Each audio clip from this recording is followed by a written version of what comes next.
Banyak orang berpikir bahwa membeli rumah komersil itu bisa mendapatkan cicilan yang sama dengan jumlah cicilan rumah subsidi. Tapi ketika sudah dibuatkan simulasinya, mereka malah mundur. Kok cicilannya gede banget, nggak kayak rumah subsidi. Padahal kita mintanya flat. Nah, kita bakalan bongkar di sini gimana sih caranya memilih skema yang terbaik buat kalian semua dan kenapa rumah komersil itu cicilannya tidak semurah rumah subsidi. So, don't go anywhere, kita akan bahas di sini. Assalamualaikum warahmatullahi wabarakatuh. Salam sehat properti. Kenalkan saya Kang Adi teman semua yang sengaja membuat channel baru di Wonderful Property ini, di mana di sini kita akan bahas seputar properti dan bagi Anda yang sedang mencari rumah pun insya Allah kita akan review rumah-rumah yang sedang kita pasarkan saat ini.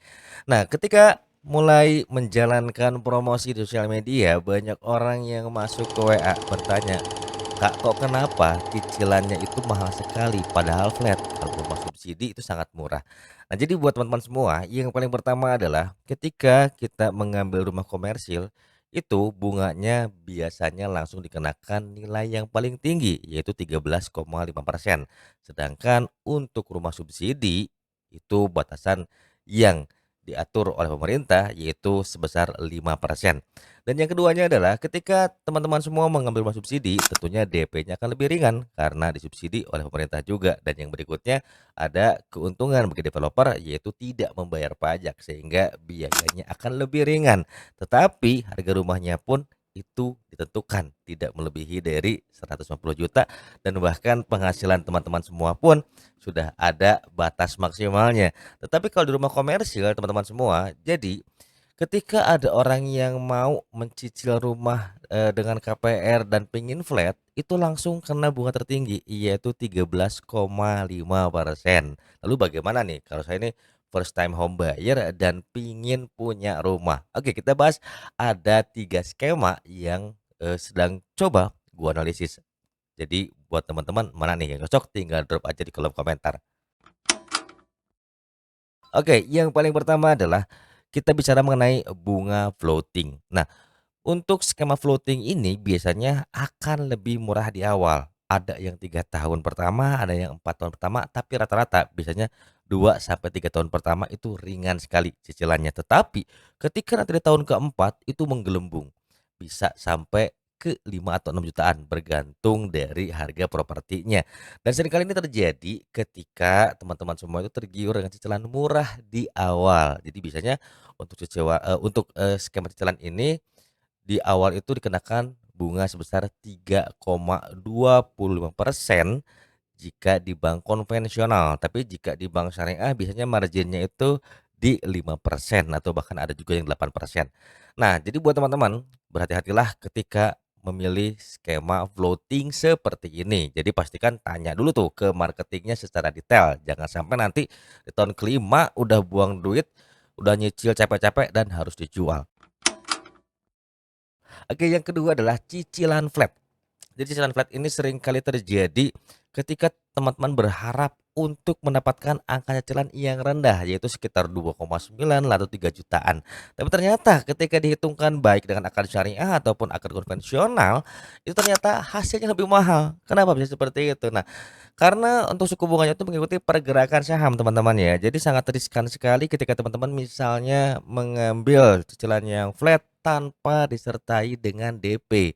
Jadi biasanya kalau cicilannya flat itu akan diberikan dengan DP. Iya memang kalau semakin besar DP akan semakin kecil cicilannya. Tetapi kalau semakin besar DP dan tidak terlalu jauh jaraknya dengan harga cash, ya kenapa nggak di cashin? Mungkin seperti itu ya. Tetapi di balik pikiran teman-teman semua pasti harus ada yang namanya dana cadangan atau dana darurat.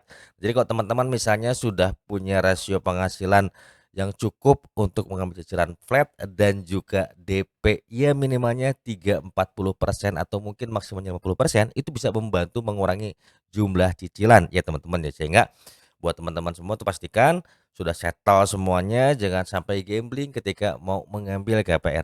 Dan yang terakhir adalah adanya skema cicilan berjenjang. Nah, skema berjenjang ini menurut gue sendiri itu bisa menjadi untuk bahan pemikiran teman-teman semua ketika misalnya bisa menghitung rasio penghasilan di 5 tahun ke depan.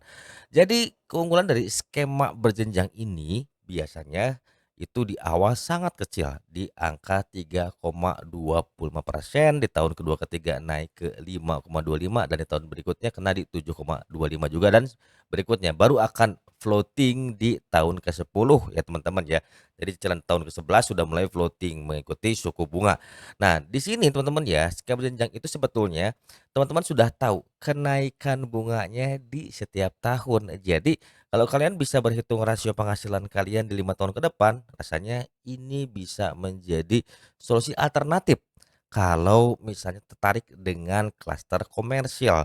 Jadi teman-teman sudah bisa preparing tuh dana daruratnya dan biasanya kalau klien-klien sudah ambil itu selalu berhitung 3 tahun pertama misalnya di angka tahun pertama itu 2,7, tahun ketiga itu 3,2 biasanya mereka sudah saving di 3,2 juta teman-teman ya cicilannya di 3 tahun pertama. Nah, ini bisa jadi bahan pertimbangan supaya teman-teman semua tidak terlalu kaget. Jadi usahakanlah ketika teman-teman berpikir untuk mengambil uang komersil, jangan ditanyakan flat karena marketing biasanya akan selalu kalau tidak menghindar dan memberikan simulasi, teman-teman akan kaget duluan. Nah, tapi yang paling utama adalah ketika mau ngambil KPR itu jangan asal ambil karena FOMO dan takut harga rumah keburu naik. Kalau seandainya rasio penghasilan teman-teman semua belum sampai. Jadi biasanya 1/3 ya teman-teman ya. Kalau cicilannya misalnya 3 juta, berarti teman-teman usahakan punya penghasilan di angka 10 juta. Karena ya namanya bunga dari konvensional itu akan berubah-ubah, berbeda jika di bank syariah ya teman-teman ya. Itu kembali lagi ke teman-teman semua akan memilih yang mana. Dan kali ini akan lagi pegang klaster Revala, Green Sahara dan juga di Cisaran dan Kulon. Jika teman-teman semua ingin berdiskusi dan mendapatkan simulasi dan bahkan kalian bingung nih mau ambil yang mana, langsung aja klik link yang ada di bawah ini untuk WA Akang sendiri yang akan handle kalian semua dan insya Allah mungkin besok atau lusa akan review produk-produk yang akan jual ke teman-teman semua dan kali ini untuk di bulan September tanggal 29 kita akan perpanjang lagi harga promonya mulai di 430 jutaan cash untuk lebar tanah di 60 meter persegi dan lebar bangunan di 36 meter persegi. Sorry, maksudnya luas bangunan dan luas tanah, teman-teman semua ya. Oke, sepertinya di sini aja dulu kontennya karena ini perkenalan. Mohon maaf jika misalnya ada yang terbata-bata. Jadi kalau misalnya cari rumah, ingat Kang Adi, salam sehat properti.